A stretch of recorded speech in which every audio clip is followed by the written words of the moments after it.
Hello everyone, welcome back to our channel. I hope you're doing well. Today we will practice two close tests based on SSC exams. SSC exam पर based इन दो close tests की आज practice करेंगे. So let's start. In the following passage, some words have been deleted. Select the most appropriate option to fill in the blank. Clear और practice में कुछ blanks हैं, option देख करेंगे fill करके. तो दो क्लोज टेस्ट है, एक थोड़ा सा बड़ा और एक छोटा है. पहले हम क्लोज टेस्ट को रीड कर लेंगे हमेशा ब्लैंक्स अटेम्प्ट करने से पहले, ताकि हमें पता लग जाए क्लोज टेस्ट किस बारे में. एक बार इसको रीड कर लेते हैं और फिर ऑप्शंस देखते हैं. The period from 1858 to 1905 was the seed time of Indian nationalism, and the early nationalists dashed the seeds well and deep. Instead of basing their nationalism or appeals to dash sentiments and passing emotions or abstract rights of freedom and liberty, or an obscurantist appeals to the past, they dash it in a hard-hearted and penetrating analysis of the complex mechanism of the modern imperialism and the chief contradiction between the interest of the Indian people and the British rule. The result was that they dashed a common political and economic program which dashed rather than divided the different sections of the people. Later on, the Indian people could gather around this program and wage powerful struggles. ठीक है, तो ये cloze test है. ये बात कर रहे हैं नेशनलिज्म के बारे में, इंडिपेंडेंस की, नेशनलिज्म के बारे में. यहाँ पे राष्ट्रीयवाद की बात की गई है इस क्लोज टेस्ट में. तो आप इसको सोचिए क्या आंसर होगा ब्लैंक वन का. थोड़ा सा टफ लग रहा होगा आपको देखने में, इसलिए वोकैबुलरी वगैरह थोड़ा सा होगा, लेकिन ऑप्शंस इजी है, तो भाई इसको हम अच्छे से पढ़ेंगे तो हम इसको अटेम्प्ट कर पाएंगे. देखिए फर्स्ट का आंसर क्या होना चाहिए. Early nationalist dash the seeds well and deep, buried, scattered, threw, sowed.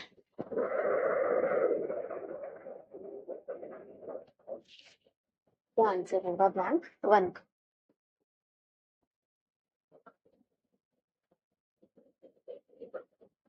चलिए सेकंड देखते हैं. Appeals to dash sentiments and passing emotions. Shallow, grounded, profound, deep. Shallow, grounded, profound, deep.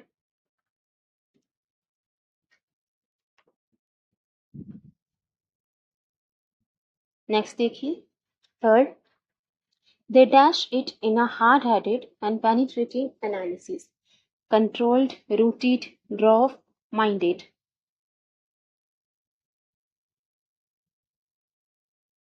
Next. The result was that they dash a common economic and political program. ये answer दिया ही हुआ है. So I'm sorry about that. इसका answer given है evolved. Next देखिए fifth. Economic program which dashed rather than divided the different sections of the people. Which dashed complicated, dissolved, united, classified.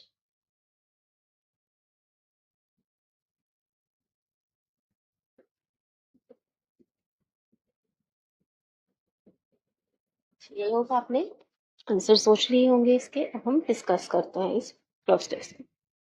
The period from 1858 to 1905 was the seed time of Indian nationalism, and the early nationalists dashed the seeds well and deep.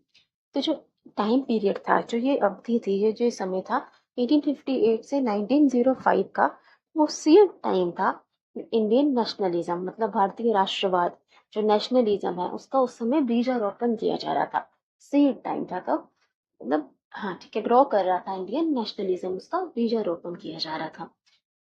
And the early nationalist, जो पारंपरिक राष्ट्रवाद थे, early nationalist थे, जो शुरू शुरू में nationalist आए, dash the seats well and deep, उन्होंने सीट्स को वेल एंड डीप, बहुत अच्छे से और गहराई से डैश किया.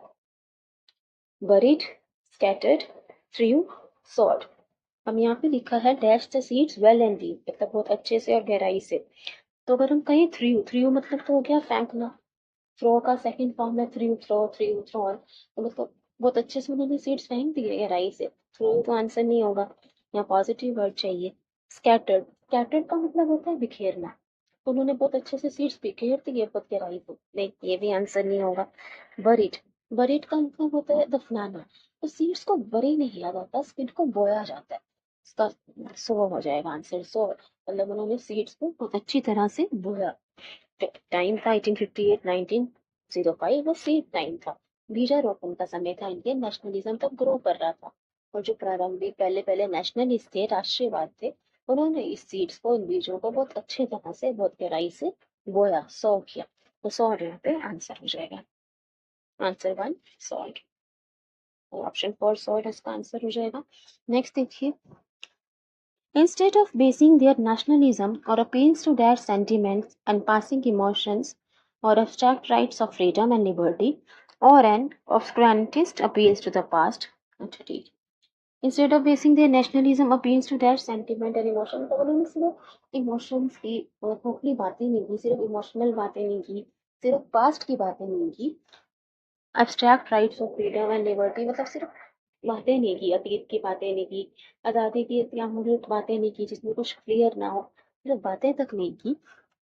ऑब्सक्यूरेंटिस्ट अपील टू द पास्ट, ऑब्सक्यूरेंटिस्ट होता है मतलब ट्रेडिशनल, पुराने रीति रिवाजों वाला, जो मॉडर्नाइजेशन को एक्सेप्ट नहीं करता, तो उनकी जो बातें थी ऐसे पुरानी नहीं थी, रीति रिवाजों वाली ट्रेडिशनल बातें नहीं की उन्होंने, सिर्फ सिर्फ बातें नहीं की, अमूर्त बातें नहीं की हैं, सिर्फ इमोशंस को हिट नहीं किया।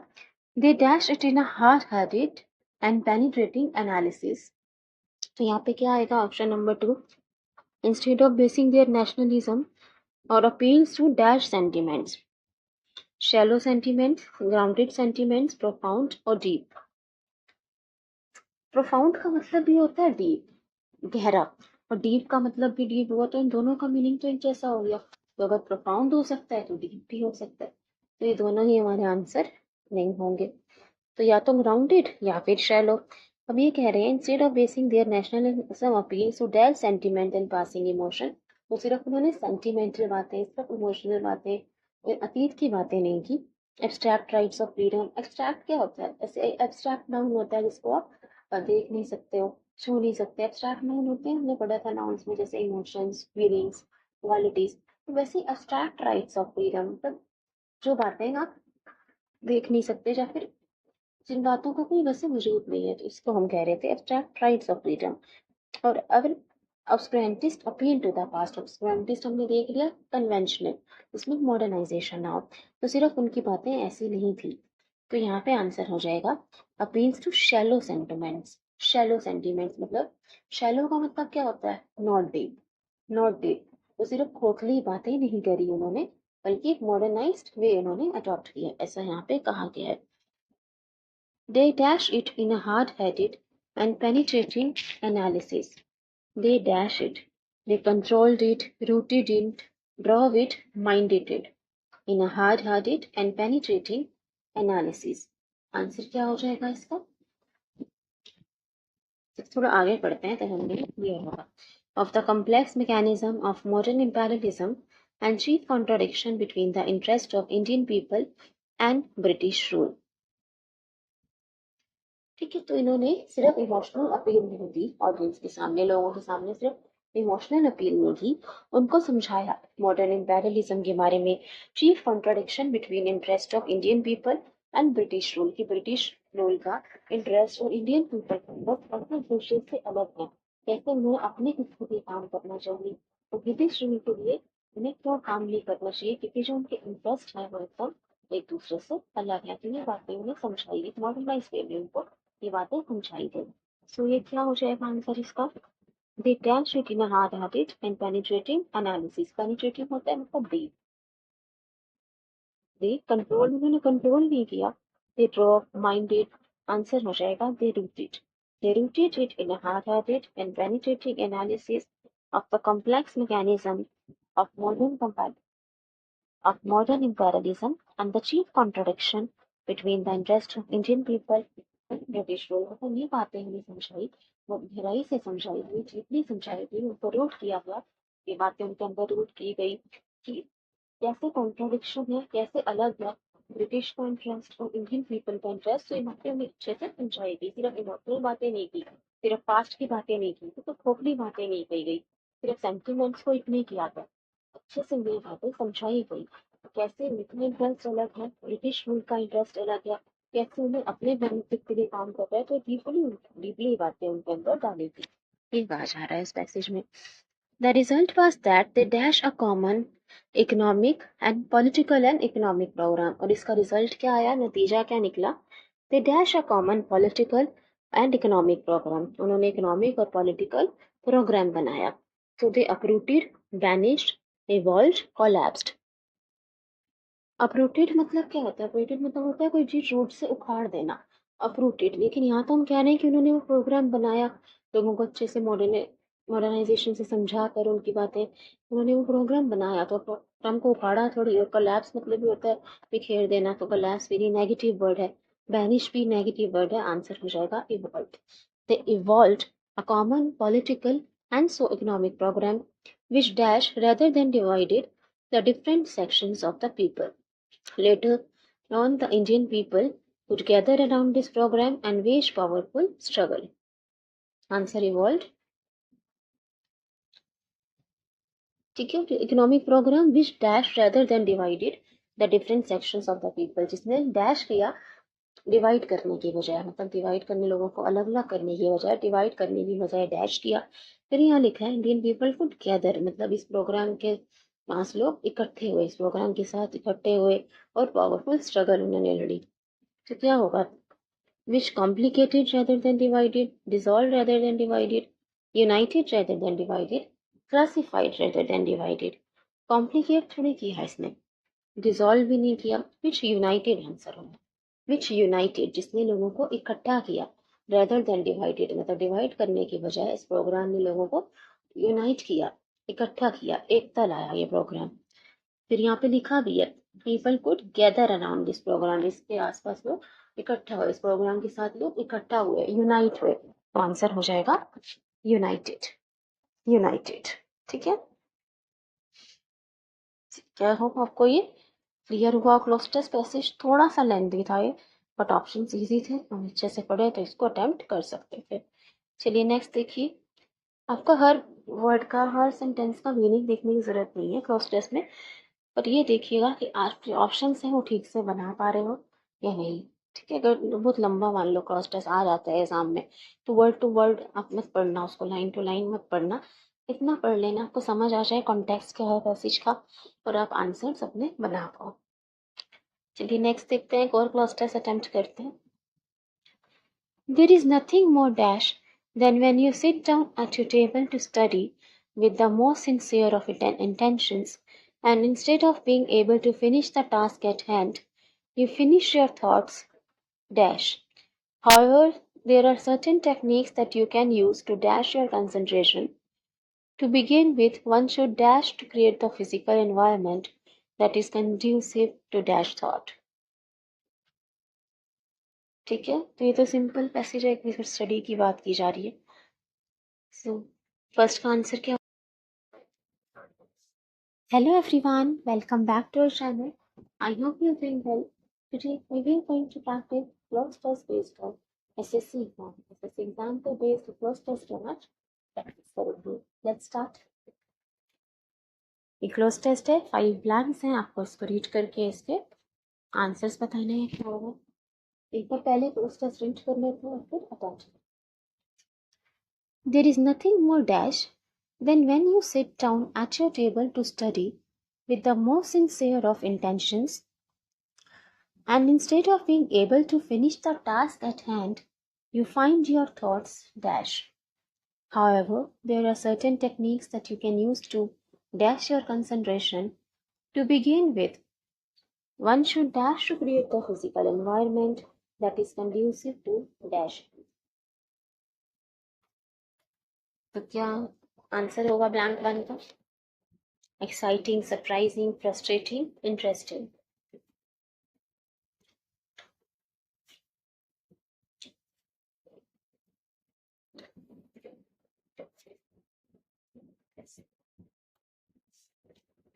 नेक्स्ट देखिए ब्लैंक टू का आंसर। worrying, tiring, interesting या wondering.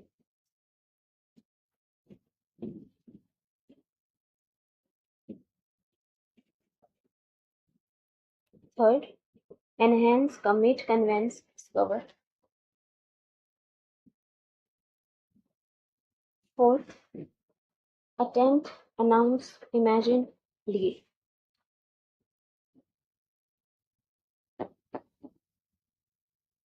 Fifth, dazzling, focused, cautious, joyful.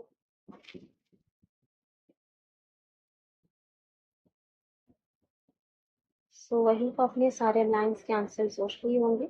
अब हम डिस्कस करें.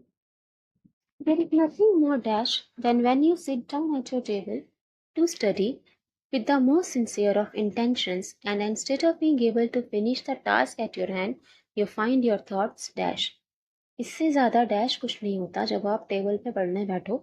when you sit down at your table to study with the most sincere of intention. Intention मतलब आपका पूरा इंटेंट होता है, पूरा इरादा होता है कि सिंसियरली पढ़ाई करनी है, अच्छे से पढ़ाई करनी है.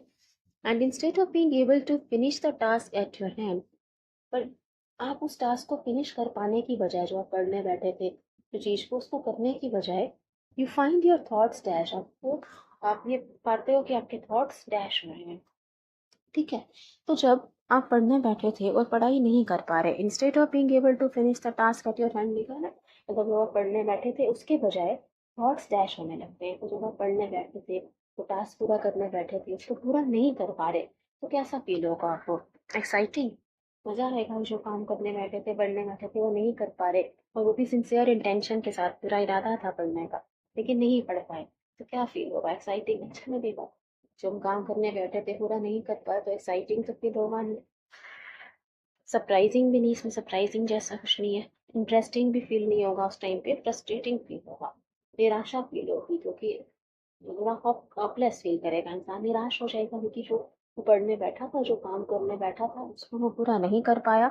Instead of being able to finish the task at your hand, you find your thoughts dash. चलिए नेक्स्ट आंसर देखते हैं. यहाँ पे आंसर होगा फ्रस्ट्रेटिंग फर्स्ट का. You find your thoughts dash, मतलब पढ़ाई पूरी करने की वजह आप ये पाते हो कि आपके थॉट्स जो हैं डैश हो रहे हैं. Worrying, tiring, interesting, wondering.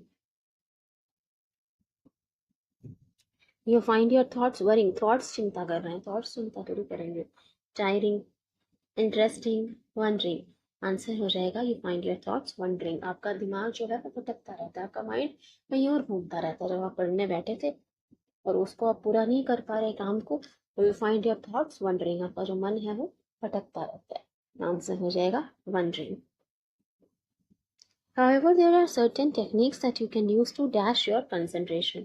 पर अपनी concentration को dash करने के लिए आप कुछ techniques use कर सकते हो.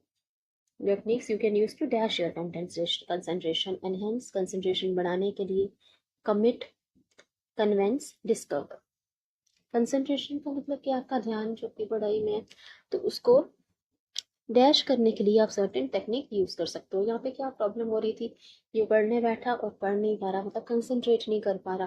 तो कंसंट्रेशन को डैश करने की टेक्निक्स क्या करने की? एनहेंस करने की, इम्प्रूव करने की, अपनी कंसंट्रेशन बढ़ाने की कुछ टेक्निक्स होती हैं. कमिट का मतलब होता है कोई चीज़ पूरा करना या कोई प्रॉमिस करना. कन्वेंस मतलब कुछ मनाना किसी को, तो पढ़ाई को मनाओगे थोड़ी कंसंट्रेशन को.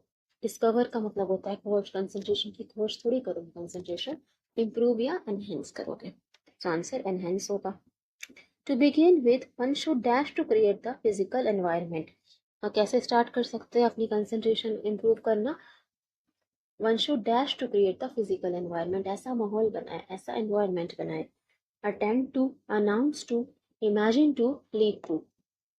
अगर आप इमेजिन करोगे कि वो वाला फिजिकल एनवायरनमेंट बना लो, तो इमेजिन करके वो माहौल थोड़ी बन जाएगा जो आपकी पढ़ाई के लिए सही हो.